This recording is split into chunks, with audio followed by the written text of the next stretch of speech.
Chapter on The Revenge of Matter. In William Hope Hodgson's The Crew of the Lansing, an unnamed ship, sailing somewhere in the tropics, is becalmed after a submarine earthquake. Entrapped within the wreathing mists that arise from the boiling sea, and oppressed by a general feeling of something impending. P259, the men hear strange noises far out in the night, among head screaming, and then a clamor of horse braying like an ass's, only deeper, and with a horribly suggestive human note ringing through it. P260. The source of this braying is a hitherto unknown species of deep-water monstrosities, dislodged from their usual habitat by the earthquake, that have boarded another becalmed ship, the Lansing, and eaten its crew. Crawling about the decks of the Lansing, now visible in the thinning mist, were the most horrible creatures I had ever seen. In spite of their unearthly strangeness, I had a feeling that there was something familiar about them. They were like nothing so much as men. They had bodies the shape of seals, but of a dead, unhealthy white color. The lower part ended in a sort of double curve tail on which they had two long, snaky feelers, and at the ends a very human-like hand with talons instead of nails, fearsome parodies of humans. Their faces, which, like their arm tentacles, were black, were the most grotesquely human things about them, and save that the upper jaw shut into the lower much after the manner of the jaw of an octopus, I have seen men amongst certain tribes of natives who had faces uncommonly like theirs, yet no native I have ever seen could have given me the extraordinary feeling of horror and revulsion that I experienced towards those brutal-looking creatures. Pages 265-6. The horror of the spectacle, as the narrator emphasizes it, lies in the indifferentiation of the monstrous body, an indifferentiation that serves most notably to familiarize human identity. He recurs to the human body consistently as his point of reference, only to note its admixture across a fantastic range of morphic possibilities, arms like tentacles. 23. Taloned hands, snaky extremities, faces with octopus jaws. These creatures blend human racial characteristics as well, being black like natives, but white like Europeans, nor can whiteness, here a color dead and unhealthy, be retained as a privileged term within a racial hierarchy that fixes the meaning of human identity from within. Monstrosity as humanality. Like other monstrosities of the fin de siècle Gothic, those on the Lansing are interstitial creatures. They exist across multiple categories of being and conform cleanly to none of them. Dracula, for example, one's Nosferatu, or undead, living and not living, aglow with a horrible ruddy vitality, and yet stinking of the charnel house. The beast people in the island of Dr. Moreau are between species, occupying a border identity midway between animality and humanity. The villainous of the beetle is ambiguous in bodily identity, both human and animal; in sexual identity, both male and female; and in sexual orientation, as a woman, she seduces Paul Lessingham; as a man, he assaults Robert Holt; as a woman, she assaults Marjorie Linden. Social anthropologist Mary Douglas Purity and Danger, an analyst of the concepts of pollution and taboo, is a text that has proven very useful in the theorizing of such monstrosities as I am discussing here. Douglas argues that phenomena perceived as impure or otherwise dangerous within a culture are those violating the classificatory systems through which the culture is able meaningfully to organize experience. Dietary taboos, in Leviticus, for example, prohibit the consumption of animal species which lack categorical integrity. Hybrids and other confusions are abominated. Holiness requires that individuals shall conform to the class to which they belong, and holiness requires that different classes of things shall not be confused. In general, the underlying principle of cleanness in animals is that they shall conform fully to their class. Those species are unclean which are imperfect members of their class, or whose class itself confounds the general scheme of the world. Douglas Purity, pp. 535-55. An abomination is a border entity, existing at the interstices of oppositional categories which impose system on an inherently untidy experience by exaggerating the difference between within and without, above and below, male and female, with and against. P4. Within Douglas' paradigm, the monstrosities of the fin de siècle Gothic are monstrous precisely because of their liminality. To be undead, to be simultaneously human and animal, to shift from one sexed identity to another, is to explode crucial binarisms that lie at the foundations of human identity. Douglas emphasizes the positive aspects of pollution behaviors, arguing that it is only by identifying anomalous phenomena that a culture is able to clarify the boundaries of the categories the anomaly confounds, and continue to experience the world as an epistemologically stable site. Dirt, disorder, impurity, anomaly, abomination, these cannot be perceived unless in relation to a highly organized system, which they exceed, and serve to delineate more firmly the taxonomies they violate. Defilement cannot occur except in view of a systematic ordering of ideas. For the only way in which pollution ideas make sense is in reference to a total structure of thought whose keystone boundaries, margins, and internal lines are held in relation by rituals of separation. P41. Pollution behaviors are thus, for Douglas, functional, rather than obsessive or hysterical. By this reading, the Gothic could be said to function as a conserving genre, in depicting the abhuman. It reaffirms, paradoxically, the fully human identity to which abhumanness is opposed, so that human identity is reconfigured at the very moment it is undone. Point 3. To read a text like The Crew of the Lansing along such lines, however, seems willfully perverse. For it is not just human integrity that the story calls into question, but the possibility of any species' integrity whatsoever. Hodgson's braying monstrosities are a bizarre amalgam of bodily characteristics drawn indiscriminately from a range of possibilities. The human body only one among them. Octopus blends with seal, ass, and snake, as well as human, non-human species are prone to admixture, and thus liminality too. The natural order emerges as a disorder, exceeding the human ordering systems, such as natural histories. Classification of organic life by species, designed to contain it. Structure itself for the creatures are complex, highly structured entities is revealed as a chaos. An alternate reading of Douglas could emphasize what is implicit in her argument, that classificatory schema are merely functional, artificial rather than natural, and that anomalous phenomena are abominable because they throw into relief the provisionality of the categories they confound. Compare Jacques Derrida's discussion of the rupture or disruption that occurred in the humanistic and social sciences when the structurality of structure had to begin to be thought, structure, sign, and play, b. 280, for Derrida, this entails the recognition that any semiotic system, at any historical moment, is an arbitrary one. The play of differentially related elements within a semiotic system is constrained by the supplementary addition of a center, a point of presence or fixed origin, p. 278, which is understood as existing paradoxically within and outside of the system, as both governing the system and transcending it. That is, all elements within the system are limited in their play, in their potentiality for meaningfulness and recombination, by virtue of their relation to this transcendental signified, God, providence, man, consciousness. The transcendental signified is conceived as a full presence beyond play, p. 279, as an essence which means only itself, and thus transcends the vicissitudes of the recalcitrant material world and as such it provides the reference point by which all elements in the set can be ranked and fixed. Derrida, however, exposes the transcendental signified as merely a function, a sort of non-locus, p. 280, within which one culture after another substitutes a different term, and thus arrives at a different mode of organizing human experience. Structures, in other words, are constituted by nothing more than the desire for order.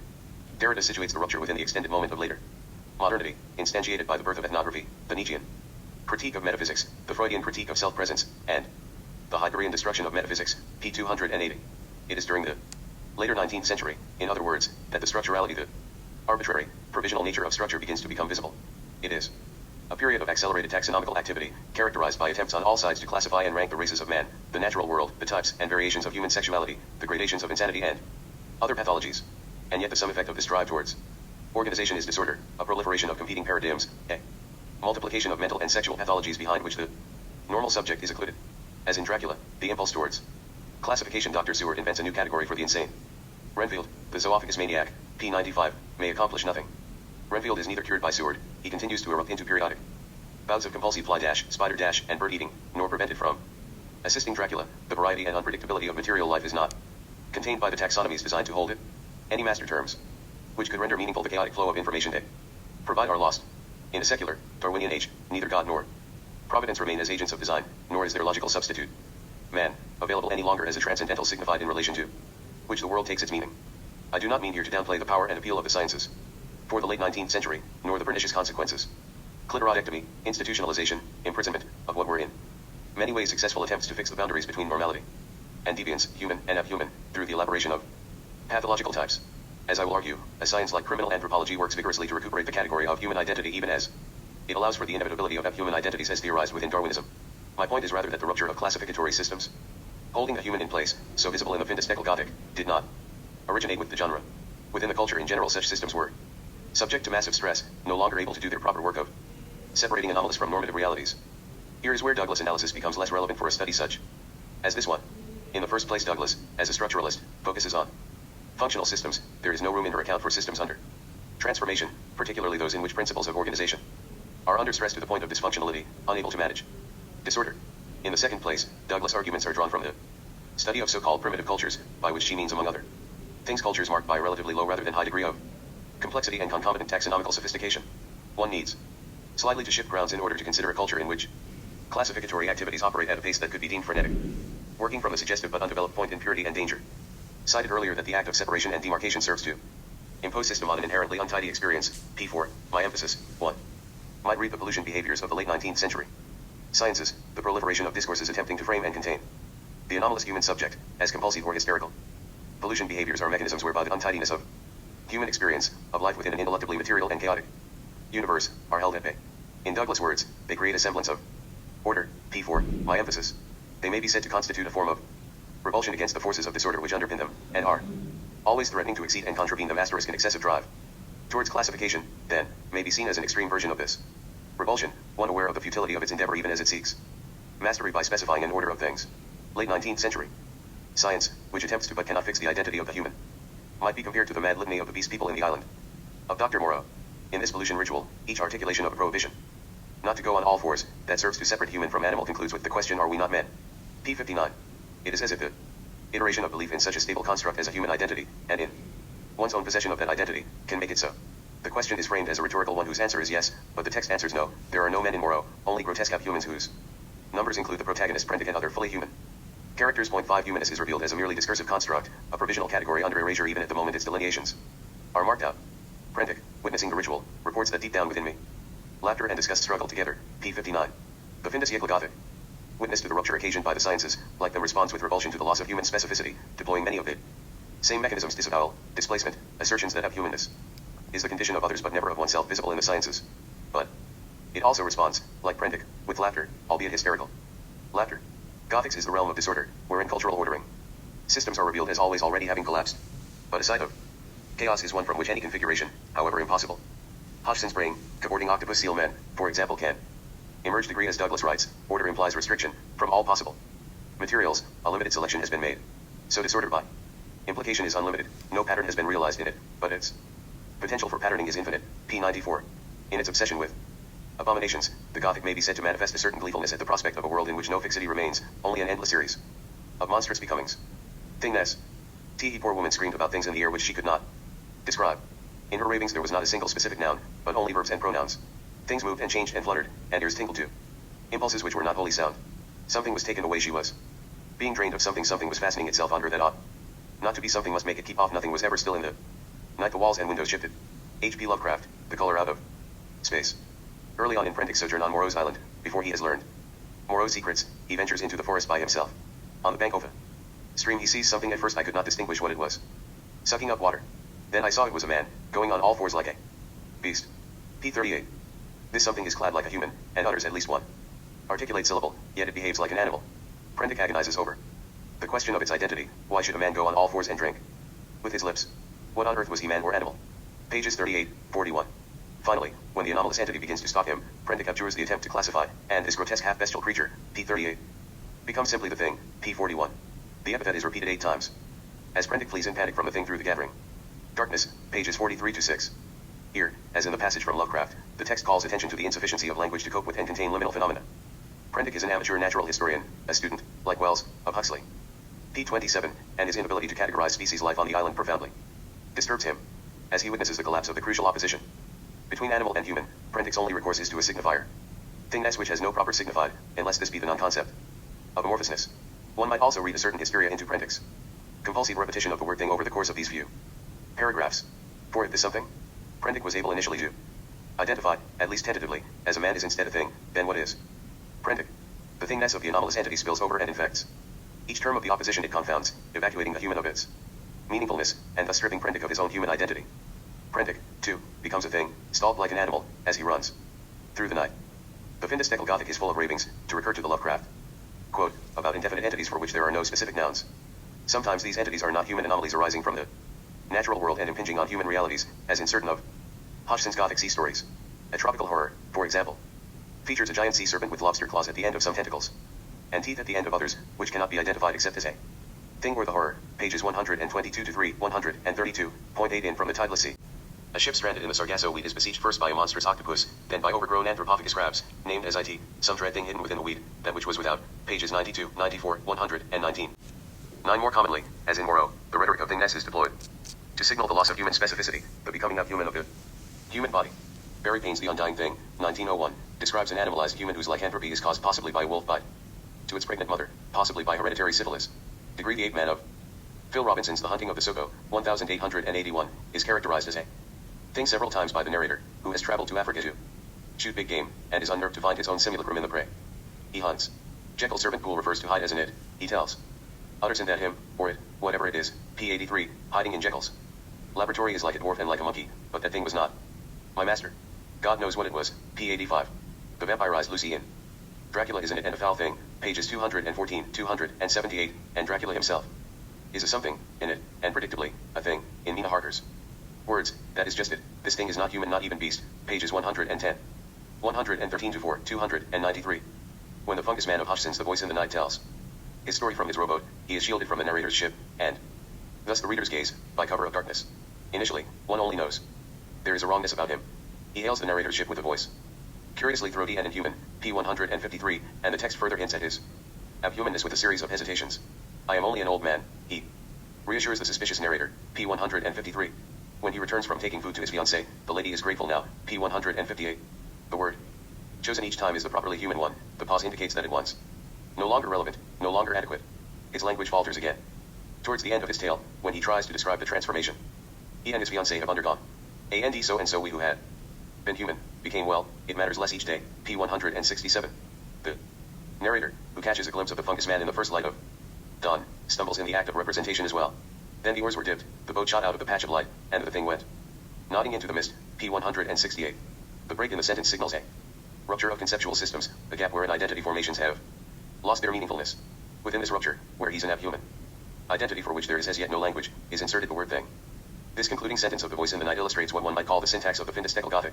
Within the genre, the demarcations between the human and any number of not human configurations are inexorably erased, so that one must falter at the moment of pronouncing the word human. The space cleared out by the evacuation of this term is both empty and full. It is a space where the human body, becoming not itself, becomes a non-signifier, and yet where the possibilities for monstrous embodiments multiply indefinitely. It is the space of thingness, which threatens to burst its bounds and overwhelm the known world. The thingness of matter. I have told you I was of skeptical habits, but though I understood little or nothing, I began to dread, vainly proposing to myself the iterated dogmas of science that all life is material, and that in the system of things there is no undiscovered land, even beyond the remotest stars, where the supernatural can find a footing.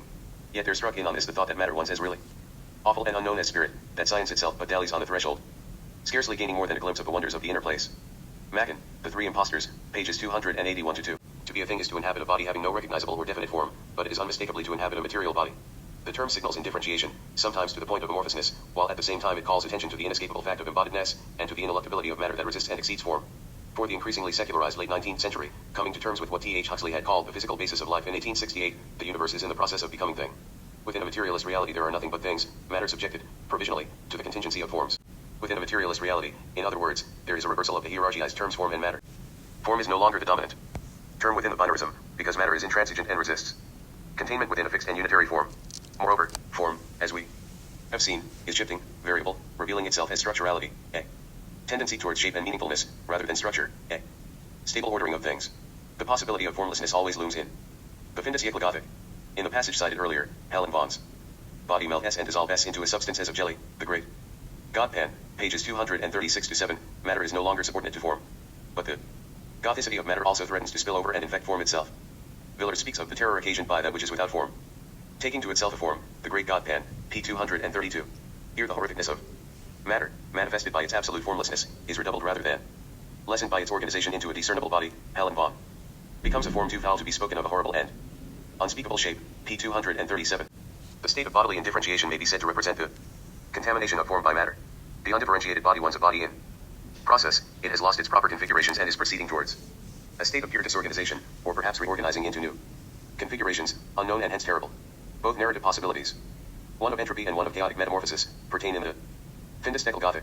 Each disallows the narrative of human transcendence of the material universe, for in each human identity is enmeshed within the thingness of matter, entrapped within a body always in danger of becoming thing.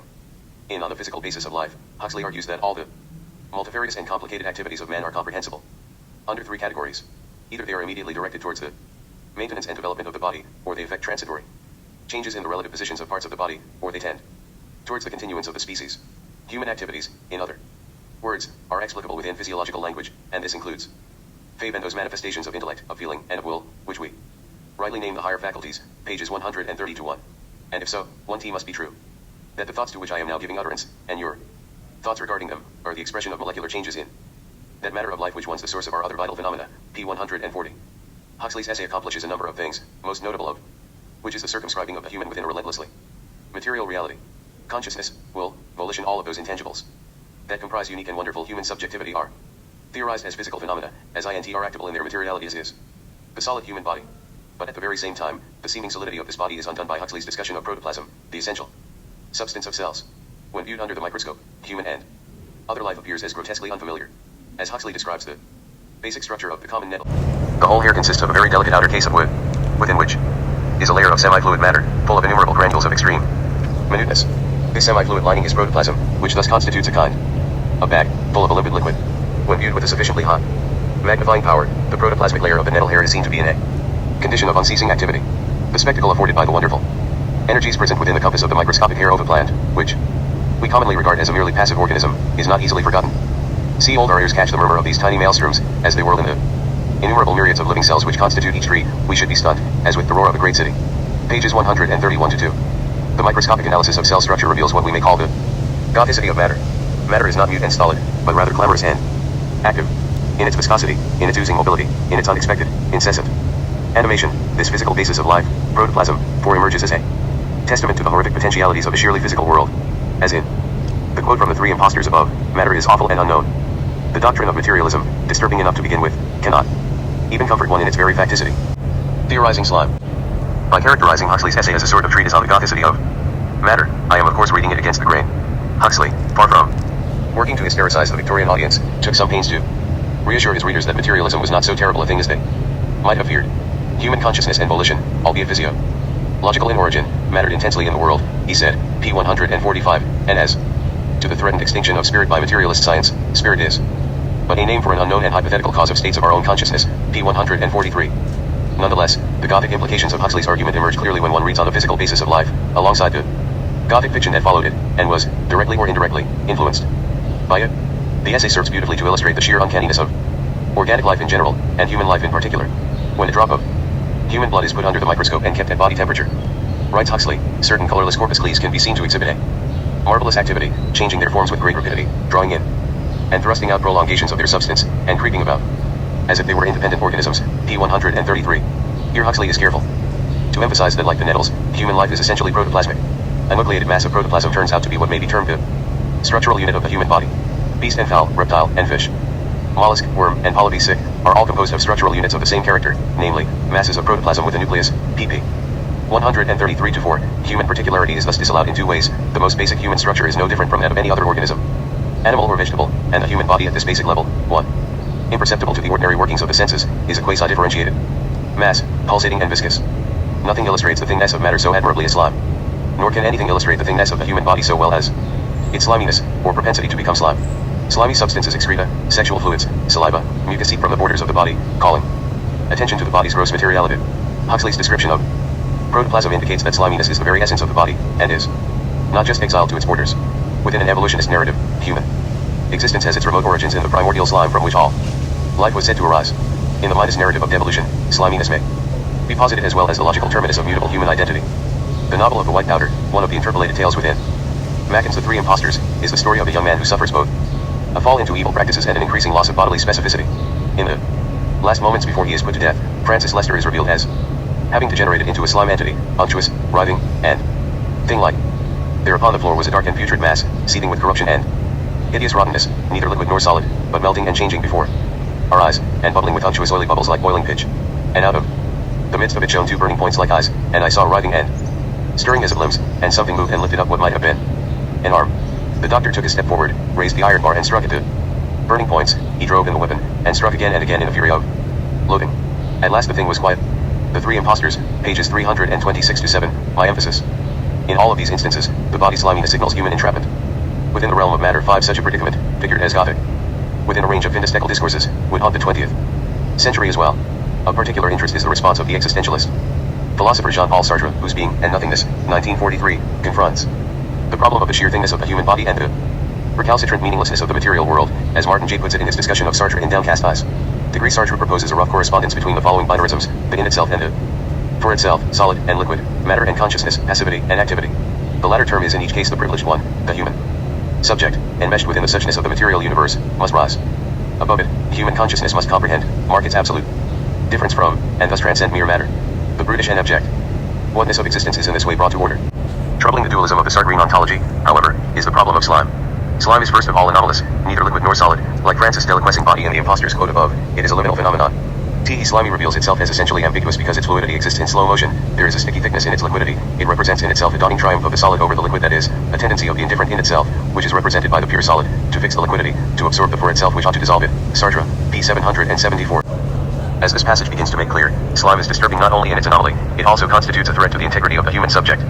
If the distinction between liquid and solid can be effaced, then other, more crucial oppositions between human consciousness and the material body, for instance, threaten to collapse as well. Sartre emphasizes that sliminess is contagious, contaminating the integral for itself with its own gluttonous indifferentiation. The slimy seems docile only at the moment when I believe that I possess it. Behold, by a curious reveral, it possesses me. Here is the slimy reversing the terms. The for itself is suddenly compromised. I open my hands. I want to let go of the slimy, and it sticks to me. It draws me. It sucks at me. There exists a Poisonous possession, there is a possibility that the in itself might absorb the for itself and that in this new being the in itself would draw the for itself into its contingency, into its indifferent exteriority, into its foundationless existence. P776, emphasis in text. In other words, matter in all its idness adheres to consciousness and impedes transcendence. The infectious quality of matter renders the human subject a thing, contingent, indifferent, foundationless. As Huxley puts it, the best minds of these days are terrorized by the prospect of materialism. The advancing tide of matter threatens to drown their souls. Asterisk, nor is this matter in its proper form, characterized by the reassuring inertia of solidity. Sartre, P776. It is a gothic version of matter, disturbingly animate like Huxley's protoplasm. The slime is like a liquid seen in a nightmare, where all its properties are animated by a sort of life and turned back against me. Slime is the revenge of the in itself. P777. Slime is the revenge of matter. In slime, matter displays itself in all its ineluctability. As an anomalous phenomenon, slime testifies to the inability of human classificatory systems to contain and master matter. As a tactile experience, sliminess is a reminder of the utter thingness of matter. From here it is a short step to positing matter as somehow malevolent. Sartre imagines a resistless human subject, sucked into the whirlpool of thingness, being drained of will and sentience. In an odd reversal, these become the property of matter, which manifests the hostile intention of absorbing everything into itself and rendering it as amorphous and thing-like as itself. Hodgson describes precisely the scenario in The Derelict, 9, a story of an encounter with a slime mold entity somewhere north of Madagascar. The crew of the boat boards a derelict ship which seems to be encrusted all over with smooth great masses of a dirty white mold, and whose decks gave under our tread, with a spongy, puddingly feel, pages 38 to 9. Every direction they turn they find this quasi-solid substance converting the deck fittings and the outlines of the ship into indistinguishable mounds of mold. P39. The mold is blotched and veined with irregular, dull purplish markings and exudes a faint sweat. Pages 30, 43. It is covered with sea lice, parasites that feed on marine animal species. When kicked, it gushes forth a purplish fluid.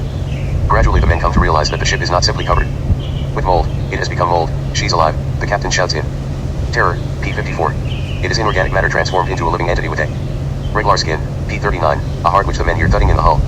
Beneath them, a circulatory system, and a sluggish mobility. A lower organism, mold, has attained the morphic organization of a properly higher one. As this entity awakens to their presence, it ripples and undulates, wobbling sloppily, like a mound of unhealthy looking jelly. P44, and sucks at their feet. For the entity is also a voracious one. The hapless seaman Tom Harrison is consumed by the mold. All about him, the mold was in active movement. His feet had sunk out of sight. The stuff appeared to be lapping at his legs, and abruptly his bare flesh showed.